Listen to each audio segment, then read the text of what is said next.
இயேசுவில் பிரியமான சகோதர சகோதரிகளே, ஆரோக்கிய நேயனுடைய அன்பு பிள்ளைகளே, அனைவரும் சொல்வோம்: இயேசுவுக்கே புகழ், இயேசுவுக்கே மகிமை, இயேசுவுக்கே நன்றி, மரியே வாழ்க. இயேசுவில் பிரியமான சகோதர சகோதரிகளே, வாசிக்கப்பட்ட நற்செய்தி வாசகத்திலிருந்து ஒரு சிந்தனையை உங்களோடு பகிர்ந்து கொள்ள ஆசைப்படுகின்றேன். இன்றைய நற்செய்தி வாசகத்தில் நாம் வாசிக்க கேட்டோம். யோவான் நற்செய்தி அதிகாரம் 15 இறைவசனம் 19.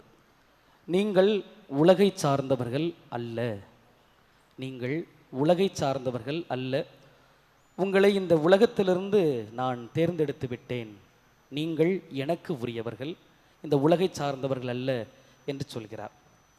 இயேசுவை பின்பற்றுகிறோம் என்ற ஒரு நிலைப்பாடு நாம் எடுத்துவிட்டோம் என்றால் ஒரே நிலைப்பாட்டில் இருக்க வேண்டும். ஆற்றில் ஒரு கால் சேற்றில் ஒரு கால் இல்லாமல் ஒரே நிலைப்பாடு கொண்டு நாம் நம்முடைய வாழ்க்கையை நடத்தி செல்ல வேண்டும்.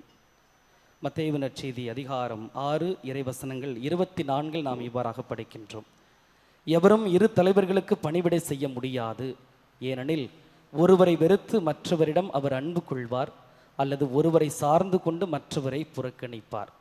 நீங்கள் கடவுளுக்கும் செல்வத்திற்கும் பணிவிடை செய்ய முடியாது. நீங்கள் கடவுளுக்கும் செல்வத்துக்கும் பணிவிடை செய்ய முடியாது.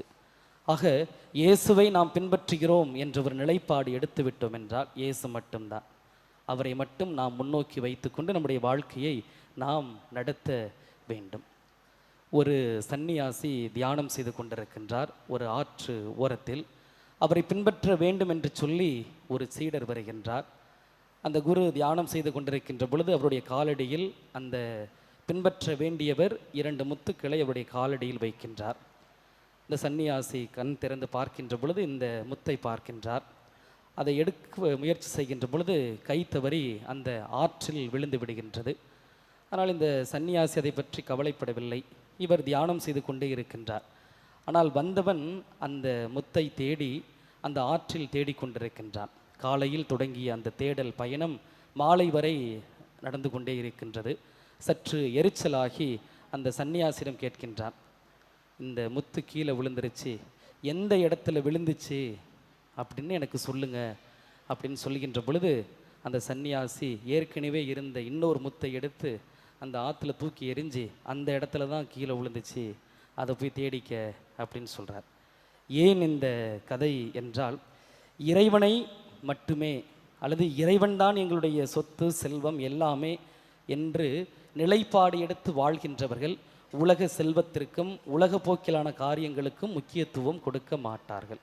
இயேசுவை மட்டும்தான் நான் பின்பற்றுவேன், அவர் மட்டும்தான் என்னுடைய ஒப்பற்ற செல்வம் என்று சொல்கிறவர்கள் உலக செல்வத்திற்கும் அல்லது உலக போக்கிலான காரியங்களுக்கும் முக்கியத்துவம் கொடுக்க மாட்டார்கள். இயேசுவில் பிரியமான சகோதர சகோதரிகளே, நாம் அனைவரும் ஒன்றை தெரிந்து கொள்ள வேண்டும். இன்னும் அதிகமாக திருமுழுக்கு பெற்ற ஒவ்வொரு கிறிஸ்தவனும் தெரிந்து கொள்ள வேண்டிய ஒரு முக்கியமான செய்தி என்னவென்றால், நாம் அனைவரும் விண்ணகத்தை நோக்கிய திருப்பயணிகள். இந்த மண்ணுலகம் என்பது ஒரு வாடகை வீடு, அவ்வளவுதான். ஒரு டெம்பரவரி ஷெட்டு. வாடகை வீடு அப்படின்னா எப்போ வேணாலும் காலி பண்ண சொல்லலாம். நீங்கள் அட்வான்ஸ் கொடுத்துருக்கலாம், மாதம் வாடகை கட்டலாம், வீட்டை நல்லா மெயின்டைன் பண்ணலாம். ஆனால் ஓனர் காலி பண்ணு அப்படின்னாங்க, நீங்கள் காலி பண்ணி தான் ஆகணும். அது வாடகை வீடு. அது போன்று தான் நம்முடைய மண்ணுலக வாழ்வும் என்பது ஒரு நிலையற்ற ஒரு வாழ்வு. நம்முடைய தாய் வீடு, தாய் நாடு, நம்முடைய எல்லாமே விண்ணகம்தான். விண்ணகத்தை நோக்கிய திருப்பயணிகள் நாம். ஆனால் கிறிஸ்தவ வாழ்க்கையை சில நேரங்களில் பார்க்கின்ற பொழுது ஏதோ நமக்கு விண்ணகம் என்று ஒன்றும் இல்லை, மறுவாழ்வு என்று இல்லை, நம்முடைய வாழ்வு இதோடு அழிந்து ஒளிந்துவிடப் போகிறது, இந்த மண்ணகம் மட்டும்தான் நம்முடைய வாழ்வு என்ற ஒரு மேம்போக்கிலே நாம் வாழ்ந்து கொண்டிருக்கின்றோம். இயேசுவில் பிரியமான சகோதர சகோதரிகளே, இந்த கடவுளை நாம் சென்று சேர வேண்டும், அடைய வேண்டும்.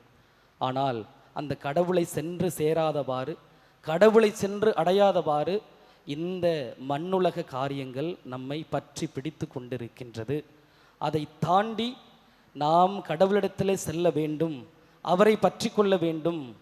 அப்படின்னா என்ன செய்வது என்றால் ஒரே ஒரு வழி, கடவுளுடைய திருவுளத்தை அறிந்து கொள்வது, அதுதான் ஒரே வழி. அந்த கடவுளுடைய திருவுளத்தை நாம் அறிந்து கொள்கின்ற பொழுது நாம் இந்த உலகத்தை விட்டு தாண்டி சென்று விடலாம். Praise the Lord. தூங்குறவங்க சொல்லுங்கள் பிரைஸ் த லார்ட். சரியாக போச்சு. சனிக்கிழமை நல்லா மழை பெய்யுது. எல்லாரும் உயர்த்தி சொல்லுங்கள் praise the Lord, praise the Lord. நீங்கள் சொல்கிறது பக்கத்துலேயே எழுப்பி விட்டுறணும் தூங்குறவங்கள. இன்னொரு வாட்டி சொல்லுங்கள் பிரைஸ் த லார்ட். இயேசுவுக்கே புகழ், இயேசுவுக்கே மகிமை, இயேசுவுக்கே நன்றி. பிரியமானவர்களே, அந்த கடவுளுடைய திருவுளத்தை நாம் நாட வேண்டும். எப்படி நாடுவது? அருமையாக இன்றைய முதல் வாசகத்தில் நாம் வாசிக்க கேட்டோம். புனித பவுலடியார் அந்த மாசிதோனியாவுக்கு செல்ல வேண்டும் என்று ஒரு கனவு காண்கின்றார். அந்த கனவில் ஒருவர் வந்து சொல்கின்றார், நீங்கள் மாசிதோனியாவுக்கு வாருங்கள், அங்கு வந்து நற்செய்தி அறிவியுங்கள் என்று சொல்லி கனவில் வெளிப்படுத்தப்பட்ட அந்த வார்த்தையை இறை திருவுளமாக புனித பவுலடியார் எடுத்துக்கொண்டு அவர் மாசிதோனியாவுக்கு செல்கின்றார். இன்றைய முதல் வாசகத்தில் நாம் வாசிக்க கேட்டோம், 16வது அதிகாரத்தில் வாசிக்க கேட்டோம்.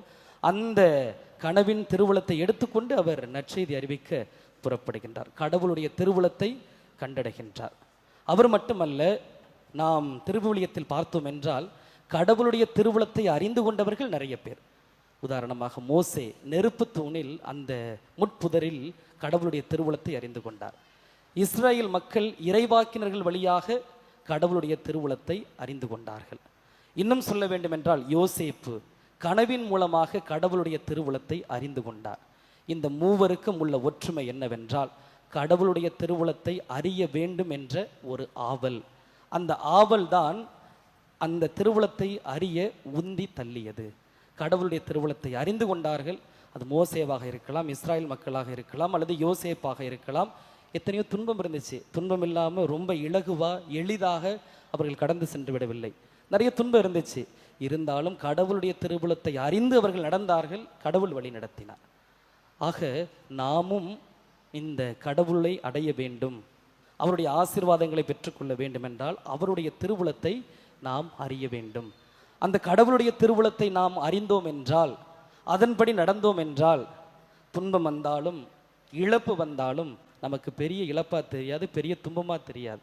போயிட்டுருப்போம், வாழ்க்கை நடத்தி போயிட்டுருப்போம். கடவுள் வழி நடத்துவார் என்ற ஒரு தெம்பு, ஒரு திடன் நமக்கு இருக்கும். பிரியமான சகோதர சகோதரிகளே, நாம் அந்த கடவுளுடைய திருவுளத்தை அறிந்து கொள்கின்றோமா? யோசிக்கணும். ஒரே ஒரு உதாரணம். வீட்டில எல்லாம் திருமணம், கல்யாணம் நம்ம பார்க்குறோம்.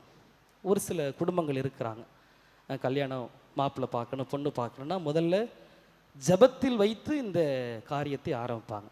ஜெபிப்பாங்க, கோயிலில் போய் வேண்டுவாங்க. அப்படி செய்து இந்த திருமண காரியத்தை ஆரம்பிப்பார்கள்.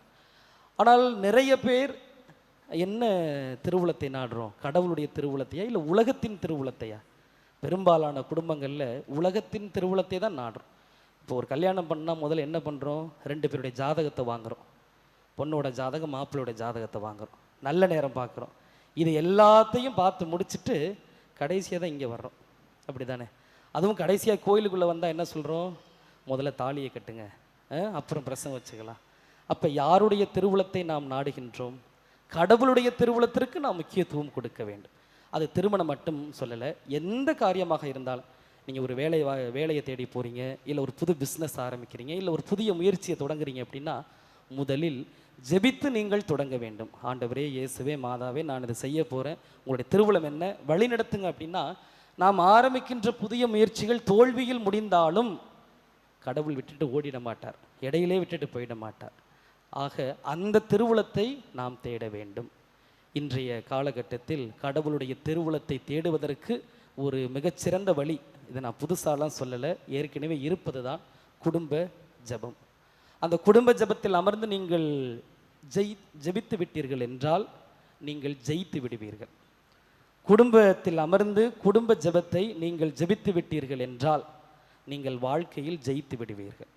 அங்கே வந்து உட்காரணும், வேலை இருக்குது, பிஸியாக இருக்கிறோம் அப்படின்னு சொன்னோம்னா நமக்கு 24 மணி பத்தாது, இன்னொரு எக்ஸ்ட்ரா கடன் வாங்கணும். ஆனால் முடியும் என்று ஒரு முடிவெடுத்து விட்டீர்கள் என்றால் முடியும், அவ்வளவுதான். எல்லாத்துக்கும் டைம் டேபிள் போட்டு வேலை பார்க்குறோம்ல, அதே போல் குடும்ப ஜெபம் சாயந்தரம் இத்தனை மணிக்கு உட்காருங்க. யாரும் வரலனாலும் பரவாயில்ல, நீங்கள் ஒரு ஆள் அமர்ந்து விட்டீர்கள் என்றால் காலம் செல்ல செல்ல அவர்கள் வந்து சேர்ந்து விடுவார்கள். நீங்கள் குடும்ப ஜெபத்தில் அமர்ந்து ஜெபிக்கின்ற பொழுது எல்லா பிரச்சனையும் ஓடி போயிடும். மன கஷ்டம் வரும், உட்காந்து பேசுவீங்க, ஜெபம் முடிச்சுட்டு சித்த நேரம் பேசுவீங்க. அந்த கடவுளுடைய வார்த்தை, அந்த ஜெபமாலை, அவை எல்லாம் நம் உள்ளுக்குள் சென்று நம்முடைய எண்ணங்களை தூய்மைப்படுத்தும், சீர்படுத்தும். ஏனென்றால் கடவுள் நம்முடைய எண்ணங்களை ஆய்ந்து பார்க்கின்றார். அப்போ கடவுளை தேட வேண்டும் என்ற எண்ணம் உங்களுக்குள்ளாக வந்துவிடும். கடவுளுடைய திருவுளத்தை அறிய வேண்டும் என்கின்ற எண்ணமும் உங்களுக்கு வந்துவிடும். ஆக இன்றைய முதல் வாசகமும் நற்செய்தி வாசகமும் சொல்லுகின்றது அதுதான். நாம் உலகை சார்ந்தவர்கள் அல்ல, ஆனால் நாம் உலகில்தான் வாழ்ந்து கொண்டிருக்கின்றோம். வாழ்ந்து கொண்டிருந்தாலும் நாம் உலகை சார்ந்தவர்கள் அல்ல. நாம் அனைவரும் விண்ணகத்தை நோக்கிய திருப்பயணிகள் என்பதை தெரிந்து கொள்ள வேண்டும். அன்னையை நாடி தேடி இந்த சனிக்கிழமை வந்திருக்கின்றீர்கள். அந்த அன்னையும் கடவுளுடைய திருவுளத்தை தான் முதலாக வைத்தார். தன்னுடைய திருவுளத்தை அல்ல, நான் ஆண்டவரின் அடிமை என்று சொல்லி கடவுளுடைய திருவுளத்தை முதன்மையாக வைத்ததனால்தான் இன்று இந்த வேளாங்கண்ணி பேர் புகழோடு எத்தனையோ புண்ணிய பூமியாக இருந்து கொண்டிருக்கின்றது. எவ்வளவு புதுமைகள், எவ்வளவு அற்புதங்கள், எவ்வளவு ஆறுதலான செய்தி, எவ்வளவு மகிழ்ச்சியான செய்தி. அழுது கொண்டு வந்தவர்கள் மகிழ்ச்சியோடு திரும்புகிறார்களே, அழுது கொண்டு வந்தவர்கள் ஆனந்த கண்ணீரோடு செல்கிறார்களே. எப்படி அந்த தாய்க்கு இவ்வளவு பேர் கிடைத்தது? கடவுளுடைய திருவுளத்தை முன் வைத்ததனால் தான் இந்த இவ்வளவு பெரிய பேர் கிடைத்தது. அன்னை கன்னிமரியாளுடைய வாழ்க்கையிலும் பிரச்சனைகள் இல்லாமல் இல்லை, துன்பங்கள் இல்லாமல் இல்லை, இருந்துச்சு, எல்லாமே இருந்துச்சு. நீங்கள் திருக்குடும்ப படத்தை பார்த்தீங்க அப்படின்னா அந்த படம் ரொம்ப மகிழ்ச்சியாக சிரிச்சுக்கிட்டு இருக்கிற மாதிரி இருக்கும். ஆனால் அந்த திருக்குடும்பத்தின் உள்ளாக சென்று நீங்கள் பார்த்தீர்கள் என்றால் எவ்வளவோ பிரச்சனை. சூசையப்பருக்கு, மாதாவுக்கு எவ்வளவோ பிரச்சனை. அந்த வானதூதர் செய்தி சொன்னதிலிருந்து, குழந்தையை பிறக்க வைக்கிறதுலேருந்து, கணக்கு கொடுக்க செல்வதிலிருந்து, அரசன் தேடியதிலிருந்து, வியாகுல மாதாவாக எவ்வளவோ பிரச்சனைகள். ஆனால் அந்த குடும்பம் திருக்குடும்பமாக இருந்தது. என்ன காரணம்? அந்த குடும்பத்தின் நடுநாயகமாக, அந்த குடும்பத்தின் மையமாக இருந்தது இயேசு. அப்படிதான் இருக்கு அந்த ஃபோட்டோ. நடுவில் இயேசு கையை அப்படி விரிச்சிட்டு இருப்பார், இந்த பக்கம் மாதாவும் சூசையப்பர் இருப்பாங்க. இயேசு நடுநாயகமாக இருந்தார், திருக்குடும்பமாக விளங்கியது. எனவே நாம் கடவுளை நடுநாயகமாக வைப்போம், கடவுளுடைய திருவுளத்தை நாம் தேடுவோம். இந்த உலகத்தில் வாழ்ந்து கொண்டிருக்கின்ற நாம் நிறைய சப்தம், நிறைய ஒளி, நிறைய கரமுறான சத்தம், எங்கே போகிறோம் என்னன்னே தெரியல, ஏன் ஓடுறோம், எதுக்கு சம்பாதிக்கிறேன், எதுவுமே தெரியல. கொஞ்சம் அமர்ந்து உட்காந்து சிந்திச்சு பார்த்தீங்கன்னு வச்சுங்க, என்னன்னே தெரியாது. ஓடிக்கிட்டே இருக்கிறோம், காலைல எந்திரிக்கிறோம், நைட்டு வந்து படுக்கிறோம், அவ்வளோதான். உலகம் அப்படி தான் இருக்குது. வேலை, ஓடுறோம். சற்று நேரம் அமர்ந்து கடவுளுடைய திருவுளத்தை நாடுங்க. வேளாங்கண்ணிக்கு வந்திருக்கிறீங்க, எல்லா இடத்தையும் சுற்றி பாருங்கள், சந்தோஷம். ஆனால் சற்று நேரம் கோயிலில் வந்து உட்காருங்க, மாதாபீடத்தில் வந்து அமர்ந்து, குடும்பமாக அமர்ந்து, செல்ஃபோன்லாம் சைலண்டில் போட்டுட்டு ஒரு ஜெபமாலை சொல்லிட்டு கடவுளுடைய திருவுளம், மாதாவுடைய திருவுளம் என்ன என்று அறிந்து தேர்ந்து கொண்டு செல்லுங்கள். ஆமென்.